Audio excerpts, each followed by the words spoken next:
Hi, this is Dr. Philip Cordova.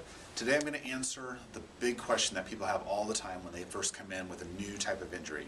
Should they be using ice or should they be using heat? And I will tell you that most of the time heat is wrong.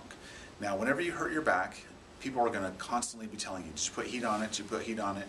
You're probably going to do heat type things, right? You're going to put a heating pad, you're going to take a hot shower, a hot bath. You may even do icy hot, which is not ice, that is definitely heat.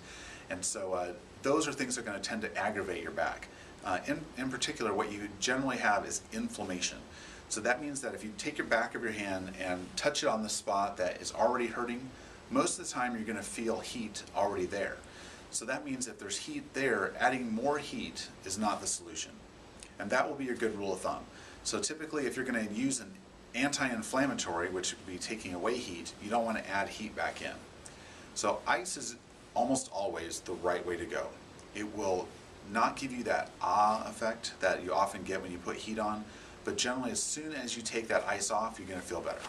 And so you've cut the inflammation down, you've cut some of the swelling down, you've numbed it up a little bit, which has made it feel a lot better, and you're not going to have the negative side effects that you'll have if you choose to put heat on there. So another thing that you should know is that you can ice too long, and we don't want to do that either. So areas like your neck or your shoulder where there's not as much meat associated with it, you're going to want to ice for about 10 minutes per hour. So you put the ice on for 10 minutes, wait the rest of the hour before you do it again.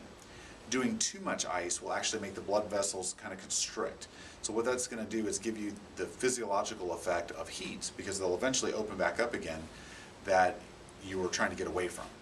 So your neck area, 10 minutes. As you move down the spine, when things get a little bit thicker down into your lower back, you can go up as high as about 20 minutes, but you really don't want to go much longer than that.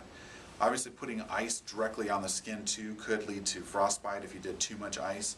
So it's better to have some type of layer of cloth or a towel before you put that ice on there. So ice is good, heat is generally bad. Occasionally we will put heat on you and we will give you heat instructions if that's what's going to help your condition best, but 9 times out of 10 you can't go wrong with the ice.